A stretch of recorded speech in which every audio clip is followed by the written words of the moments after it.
तो ये 4th question है, निम्न अवरोधों, ये जो अवरोध हमें दिए हैं इनके अंतर्गत ये उद्देश्य फलन z बराबर 3x + 5y का न्यूनतमीकरण हमें करना है। ठीक है, तो हमें अवरोध क्या दिए हैं, x + 3y ≥ 3, x + y ≥ 2 और x, y ≥ 0 का मतलब है कि x ≥ 0 और y ≥ 0, ये कॉमा है। ठीक है, तो पहले हम ये जो हमें उद्देश्य फलन दिया है उसको लिख लेते हैं। तो उद्देश्य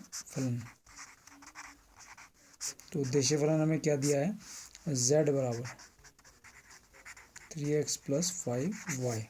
तो ये हमें उद्देश्य फलन बच्चों दिया है। इसके बाद हमें व्यवरोध या अवरोध दिए हैं। तो अवरोध है हमारे पास x + 3y ≥ 3 है, x + y ≥ 2 है और x ≥ 0 है और y ≥ 0 है। तो इन असमीकाओं को, ये जो असमीकाएँ हैं इन्हें इक्वेशन में चेंज करेंगे, समीकाओं में, असमीकाओं को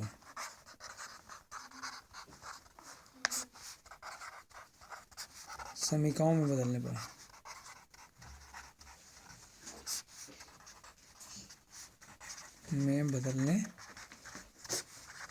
समीकाओं को समीकाओं में बदल देंगे।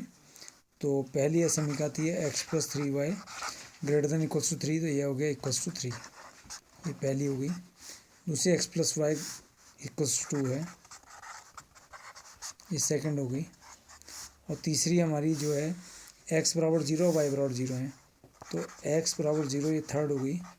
तो x = 0 किसका समीकरण होता है, आप जानते हैं y अक्ष का समीकरण है, और y = 0 है, ये x अक्ष का समीकरण है। ठीक है, तो ये हमारे पास 4 जो अवरोध थे वो असमीकाएँ थी, समीकाओं में बदल गई हैं। अब आपको इनको ड्रॉ करना है। तो पहले वाली जो रेखा एक है, तो रेखा 1 को देखिए, x + 3y = 3 में, सॉरी ये 3 है, में y = 0 रखने पर, इसमें जब y = 0 रखूँ तो x की वैल्यू कितनी मिलेगी, 3, x = 3 प्राप्त होता है। तो ये तो आप देख रहे हैं, इसलिए जो इस बिंदु को हमने a मान लिया, बिंदु कैपिटल A के निशान हो गए, x का मान 3 मिला, y का मान 0, तो 3, 0। और इसी रेखा 1 में अब हमें दूसरा बिंदु चाहिए इसको प्लॉट करने के लिए, इसको, तो इस रेखा को इस पर यहाँ प्लॉट करने के लिए x + 3y = 3 में अब हमने x = 0 रखने पर, तो जब मैं इसमें x = 0 रखूँगा तो इसमें मैंने x का मान 0 रखा, तो 3y = 3 मिला, तो y की वैल्यू 1, तो y = 1 प्राप्त होता है। ठीक है, तो इसको हमने मान लिया बिंदु बी हो गया 0,1, x = 0 रखने पर y = 1 मिला। ठीक है, तो यहाँ पर देख रहे हैं आपकी जो x है वो 3 तक गया है और y जो है केवल 1 ही तक गया है। तो इसको हम प्लॉट करेंगे, देखिए ध्यान से। तो x कहाँ तक गया है, 3 तक, तो ये हमारा x अक्ष और y अक्ष आप देख रहे होंगे अच्छे तरीके से। तो 3 तक गया है, तो ये हो गया 1, उसके बाद 2, उसके बाद 3, और y अक्ष पर ये केवल 1 तक ही गया है, अभी 1 तक ही लिखते हैं इसको। तो पहला जो हमारे पास बिंदु है वो हमारे पास बिंदु है 3,0, तो ये बिंदु हो गया 3,0 और इसको हमने बिंदु A मान लिया। और ये बिंदु B है 0,1, ये बिंदु B 0,1। ठीक है, अब हमने इस रेखा को रेड से मैंने इसको ड्रॉ कर दिया। ठीक है, देखो सीधी रेखा स्केल से खींचेंगे आप, मेरे को तो ऐसी खींचनी पड़ रही है, लेकिन आप स्केल से थोड़ा कर्व के आकार में आ गई, लेकिन इसको आप बिल्कुल ऐसे खींचेंगे, डबल नहीं होनी चाहिए। इसके बाद आपको दूसरी रेखा जो हमें दी है, दूसरी रेखा देखिए, वो है x + y = 2, तो रेखा 2 x + y = 2 में y = 0 रखने पर, जब मैं इसमें y = 0 रखूँगा तो मुझे x बराबर कितना मिलेगा, 2 प्राप्त होता है। तो इसलिए इस बिंदु का नाम हमने C रख दिया। तो बिंदु सी के निर्देशांक हो गए 2,0, क्योंकि एक्स की वैल्यू 2 मिली और वाई की वैल्यू कितनी रखी हमने 0। अब रेखा 2 में, रेखा 2 एक्स प्लस वाई बराबर 2 में अब हमने क्या रखा, x बराबर 0 रखने पर, तो जब हम x बराबर 0 रख रहे हैं तो y की वैल्यू कितनी मिल रही है 2 प्राप्त होता है, y बराबर 2 प्राप्त होता है। तो इसलिए बिंदु D जो मिला, बिंदु D मिला 0,2। तो इसको हम बनाने के लिए दूसरे कलर का यूज़ करते हैं। तो पहला बिंदु 2,0 है, तो इस बिंदु को हमने ले लिया C, और C बिंदु है हमारा 2,0, और बिंदु D जो है वो 0,2 है, तो यहाँ से 1 है, तो यहाँ पर हमने ले लिया ये दूरी, ये 2 हो गई, और ये बिंदु D हो गया। और बिंदु D क्या है 0,2, और इसको हमने D बिंदु ले लिया, और यहाँ बिंदु है C बिंदु कौन सा है, ये वाला। इन दोनों को हमने मिला दिया, ध्यान से देखो, ये हमने इनको मिला दिया। तो अब ये इन दोनों का स्केल से मिलाएंगे, ये इन दोनों का प्रच्छेद बिंदु आ गया। इस प्रच्छेद बिंदु का नाम हमने रख दिया M, और अब इस बिंदु M को हम ज्ञात करेंगे। ठीक है, ध्यान से चित्र देख लीजिए, बिल्कुल स्केल से मिलाएंगे, ऐसी तिरछी नहीं बननी चाहिए, बिल्कुल स्ट्रेट आनी चाहिए स्केल से। माना रेखा 1 तथा 2 का प्रतिच्छेद बिंदु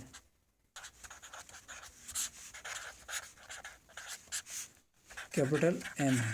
ठीक है, हम प्रतिच्छेद बिंदु M निकालेंगे, तो हेडिंग डाल दो प्रतिच्छेद बिंदु M। तो इसको निकालने के लिए हमने क्या करा कि हमारी जो पहली रेखा थी x + 3y = 3, ये पहली थी, और इसके नीचे दूसरी लिखी x + y = 2। तो इनको हमने, क्योंकि x और x बराबर है लेकिन साइन 1 से हैं, तो क्या लिख दिया, घटाने पर, तो plus minus minus plus minus, x cancel हो गया, 3y में से y घटाया 2y हो गया, और 3 में से 2 घटाया 1, तो y की वैल्यू कितनी आ गई 1/2। ये y के मान को आप समीकरण 1 में रख दीजिए, समीकरण 1 से या रेखा 1 से। तो रेखा 1 है x + 3y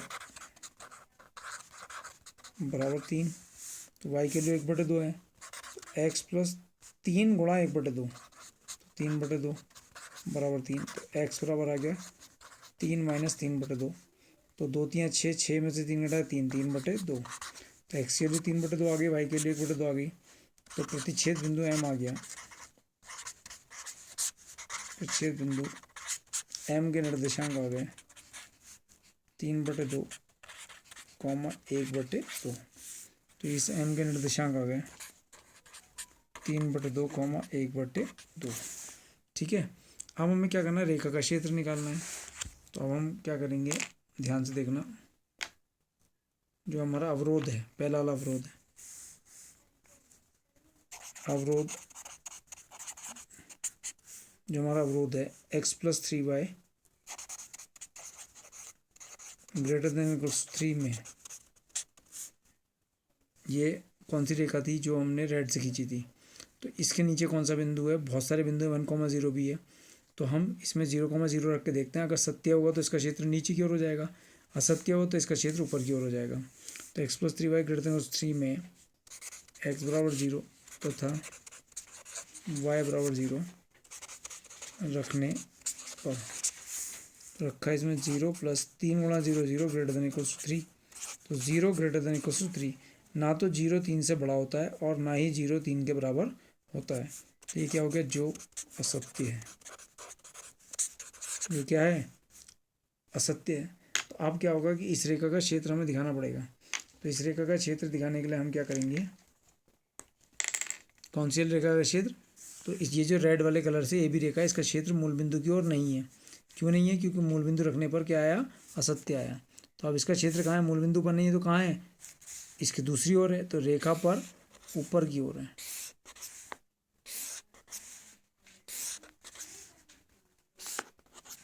कौन सी वाली रेखा, ये जो आप रेड कलर से ए बी रेखा देख रहे हैं, तो ये हमारा रेखा ए बी का क्षेत्र आ गया।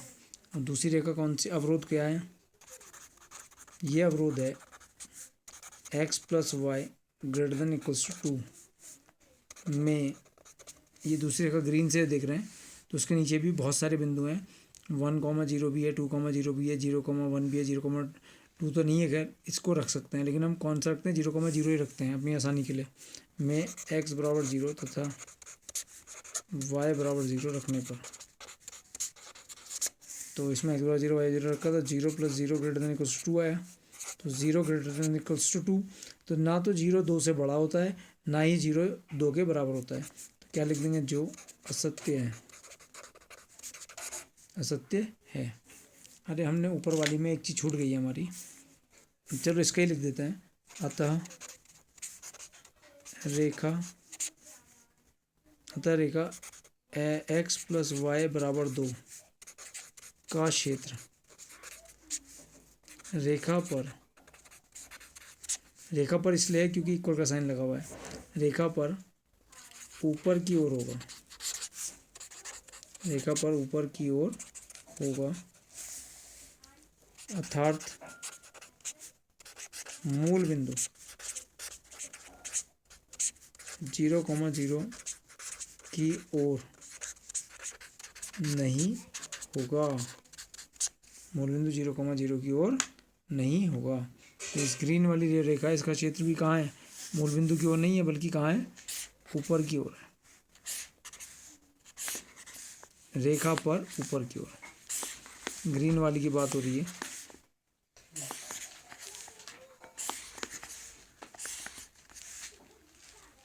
ठीक है, तो यहाँ ध्यान से देख लीजिए आप ग्रीन वाली रेखा का क्षेत्र, तो इस बार जो क्षेत्र आ रहा है वो पहले तो बाउंडेड आता था, इस बार अपरिबद्ध आ रहा है, क्योंकि जो ब्राउन वाले आप निशान देख रहे हैं, तीर देख रहे हैं और एरो देख रहे हैं, ग्रीन वाले एरो देख रहे हैं, तो बाहर की ओर है, तो क्षेत्र तो हमें पता चल गया वाई के बाद ये बिंदु क्या है, डी बिंदु है, वाई डी के बाद एम है, एम के बाद हम सी पर आएंगे या ए पर जाएंगे, अगर हम सी पर आते हैं तो सी में इस जगह पर ब्राउन वाले निशान नहीं है, ठीक है, तो इसलिए एम के बाद कहाँ जाएंगे हम, ए पर, क्योंकि ए पर अगर हम आते हैं तो यहाँ ग्रीन और ब्राउन दोनों है, एम ए और एक्स, तो इस बार सुसंगत क्षेत्र अपरिबद्ध हो गया, y D M A X. हम सी पर क्यों नहीं गए, ये बिंदु सी है ना, इस पर क्यों नहीं आए, क्योंकि सी इस वाले क्षेत्र में कौन सा क्या नहीं है, ब्राउन वाले नहीं है, यानी कि दोनों होने चाहिए ना, और इस वाले क्षेत्र को भी हमने क्यों छोड़ा, क्योंकि यहाँ ब्राउन वाले तो हैं लेकिन इसके अंदर ग्रीन वाले नहीं है।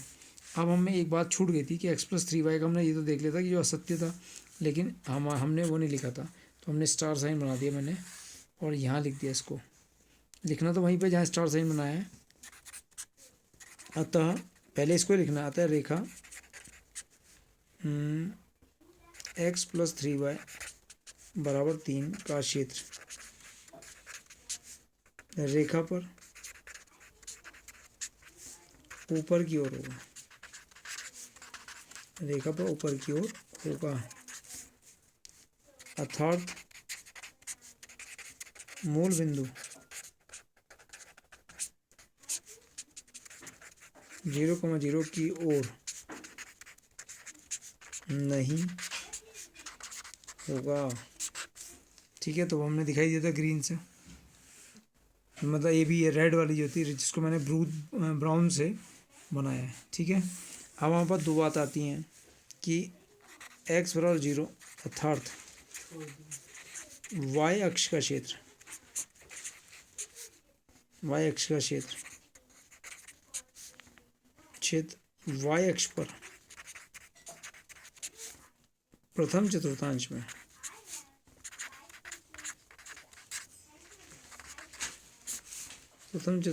में आगे की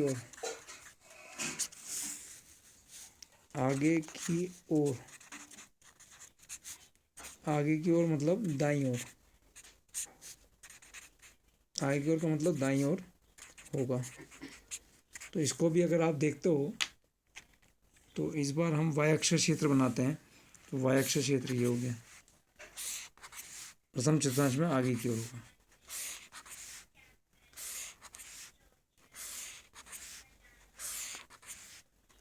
ये। तो आप देख रहे हो कि जो अब 3 कलर के हो गए हमारे पास, तो ग्रीन, ब्राउन और ये रानी कलर हो गया, ठीक है। तो यहाँ पर अगर आप देख रहे हो तो ये वाई, डी, डी के बाद एम, अंदर क्यों नहीं गए, अंदर ग्रीन नहीं है, यहाँ क्यों नहीं आए, ग्रीन नहीं है, यहाँ नीचे क्यों नहीं आए, इस वाले में, इस वाले पार्ट में क्यों नहीं आए, क्योंकि यहाँ ब्राउन नहीं है। तो वाई, डी, एम, ए और एक्स अपरिबद्ध क्षेत्र, खुला क्षेत्र हो रहा है।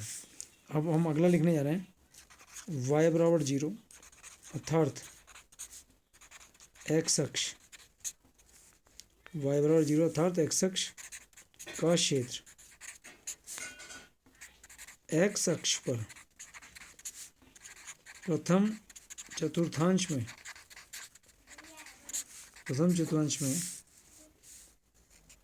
ऊपर की ओर होगा, ऊपर की ओर होगा, प्रथम चतुर्थांश में ऊपर की ओर होगा। तो इसको भी हम करने के लिए एक अलग पेन से इसको बनाते हैं। मान लो इसको हमने रेड से बना दिया, तो ये एक्स अक्ष का क्षेत्र हो गया, एक्स अक्ष का क्षेत्र प्रथम चतुर्थांश में ऊपर की ओर बन गया।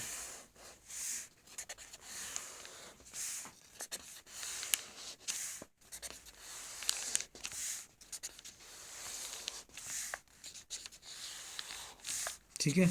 तो अब वो क्षेत्र किसमें, इसमें चारों हैं, वाई, वाई के बाद डी, डी से हम बी पर क्यों नहीं आए, क्योंकि ये जो क्षेत्र आप देख रहे हैं इसके अंदर ग्रीन वाले नहीं है। वाई के बाद डी, डी के बाद हम एम पर आ गए, एम से हम सी पर नहीं गए।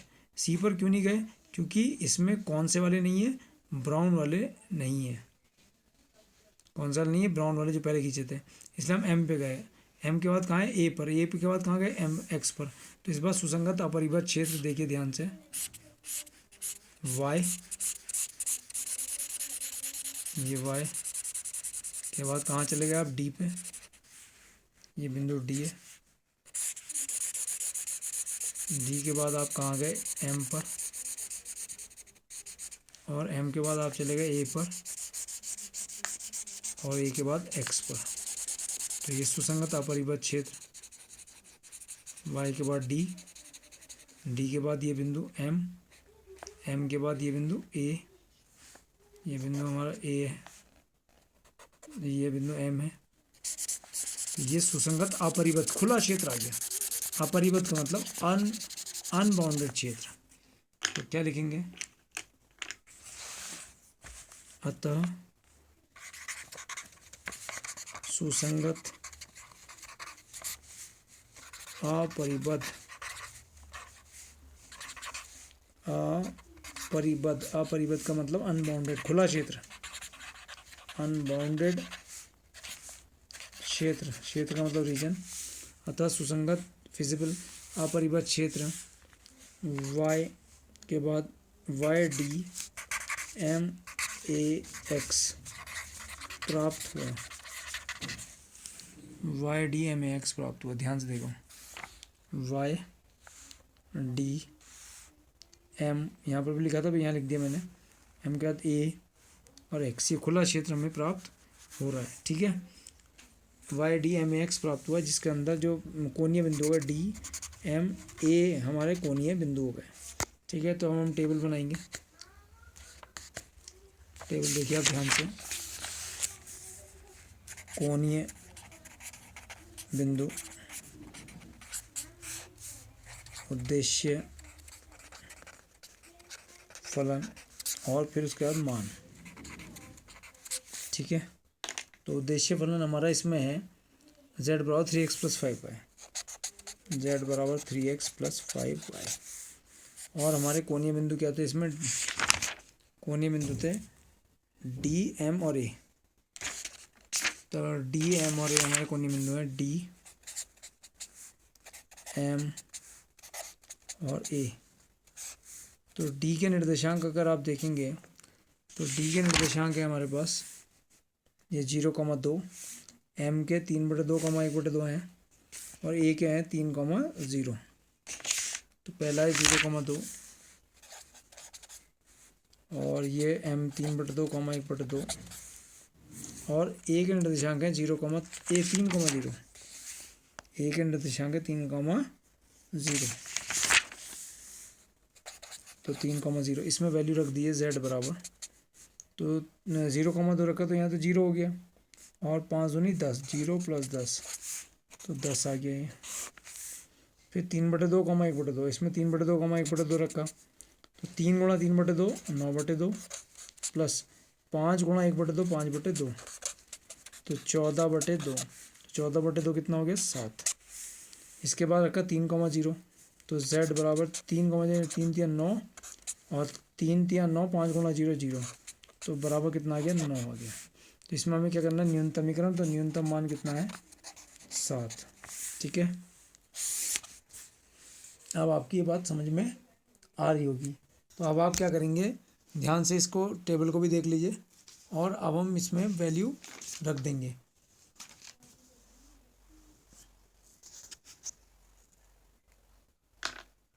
क्या लिखेंगे, सुसंगत क्षेत्र अपरिबद्ध है, और कौन से बिंदु m 3/2, 1/2 पर z का न्यूनतम मान 7 है, तथा बिंदु m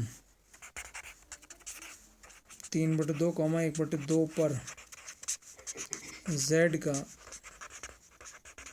न्यूनतम मान 7 है। ठीक है, अब ये अपरिबद्ध आ गया है, तो इसका सुसंगत हल क्या है, सुसंगत हल जो है, सुसंगत हल, तो सुसंगत हल है x का मान 3/2 और y का मान 1/2, y का मान 1/2। लेकिन अभी हमें एक चीज़ इसमें और देखनी है, क्योंकि क्षेत्र अपरिबद्ध आ गया है, तो जो हमारा उद्देश्य फलन था 3x + 5y, इसी का ही तो न्यूनतमीकरण कर रहे हैं हम। तो 3x + 5y < 7,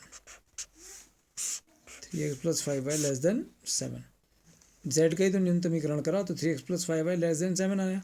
न्यूनतमीकरण का मतलब है कि छोटा, तो <7 आया। तो अगर हम यहाँ से वैल्यू निकालें रफ में, तो 3x + 5y बराबर 7, समीकरण बनाकर इसको समीकरण बना के, तो x का मान 0 रखने पर क्या मिलेगा, y का मान 7/5। तो 7/5 का मतलब होता है 5 एकम 5 और 5 चौक 1.4 करीब। ठीक है, और अगर y का मान 0 रखता हूँ, तो y का मान 0 रखने पर x का मान मिलता है 7/3, तो 3 दूनी 6, 6 और 1 7, 3 3 9, 2.33। तो एक बिंदु तो आ रहा है 2.33, 0 और दूसरा आ रहा है 1.4, 0, 1.4। तो पहला बिंदु जो आ रहा है वो 2.33, 0 है। तो इसको अगर हम देखें इस चित्र में, तो 2.33, 0 तो 2 और 3 के बीच में, यानी कि 2 और 3 के बीच में कौन होता है 5, जैसे 0 और 1, 1 से 2, 2 से 3, तो 2 और 3 के बीच में कौन होता है 2.5, तो 2.5 तो यहाँ हुआ। तो ये बिंदु जो 2.5 से पहले है 2.3, कितना आ रहा है 2.33, तो ये बिंदु को हमने 2.33, 0 लिख लिया इस बिंदु को। ये तो ये 2 और 3 के बीच में 2.5 है, तो यहाँ पर करीब हमने ले लिया ये बिंदु, और इसको हम 3 लगा के लिख लिया। कितना लिखा हमने इसे 7/3, 0, इस बिंदु का नाम दे दिया 7/3, 0, ये वाला बिंदु। और दूसरा बिंदु क्या है, वो है 0, 1.4, 7/1.4, तो 1.4 कहाँ पर होगा, अंदाजे से देखिए 0, 1.4, 1.4 1 से ऊपर होगा तो 1.5 तो यहाँ कहीं है, तो 1.4 उससे ठीक नीचे होगा, तो 1.4 का मतलब वो कितना हो गया, इस बिंदु को हमने क्या माना 7/5, तो 0, 7/5 ये, तो 0, 7/5। तो ये मैं किसको लिख रहा हूँ, जो उद्देश्य फलन वाली है। ठीक है, तो इसको मैं किसी और कलर यानी कि ब्लू कलर से दिखाता हूँ। तो इसको आपको डॉटेड दिखानी पड़ेगी, तो एक तो ये है और एक ये है, तो ये जो रेखा है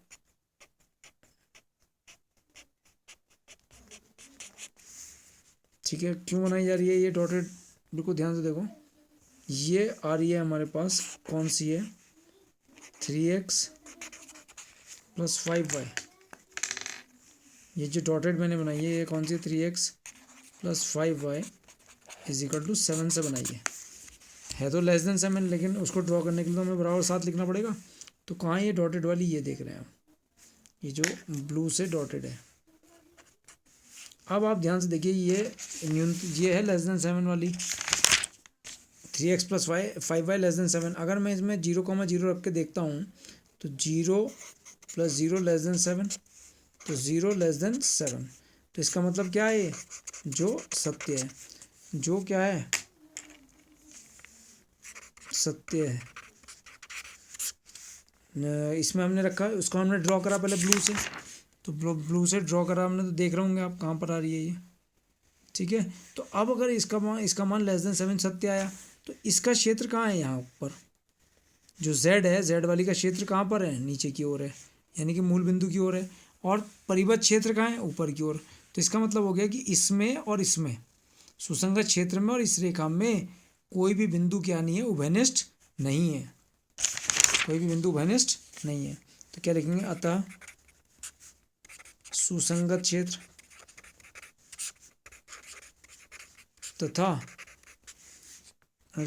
तथा अवरोध 3x + 5y लेस देन 7 में कोई भी बिंदु उभयनिष्ठ का मतलब कॉमन नहीं है। तो ये लाइन लिखनी बहुत ज़रूरी है, समझ में आई बात। क्योंकि हमने उद्देश्य फलन का ही तो न्यूनतमीकरण करा, तो न्यूनतमीकरण का मतलब होता है लेस देन, तो 3x + 5 लेस देन 7, ठीक है। तो फिर हमने उसको बनाया, उसको बनाने के लिए हमने कहाँ खींची लाइन, यहाँ खींची। तो ये डॉटेड लाइन जो आप देख रहे हैं, ये 3x + 5y = 7 वाली है, ठीक है। और जब इसको डॉटेड कर, इसका जब हमने वो देखा क्षेत्र कहाँ है, इस वाली डॉटेड वाली का 3x + 5y, तो इसका क्षेत्र कहाँ है, नीचे की ओर आया। और हमारा सुसंगत परिबद्ध क्षेत्र कहाँ है, ऊपर की ओर है।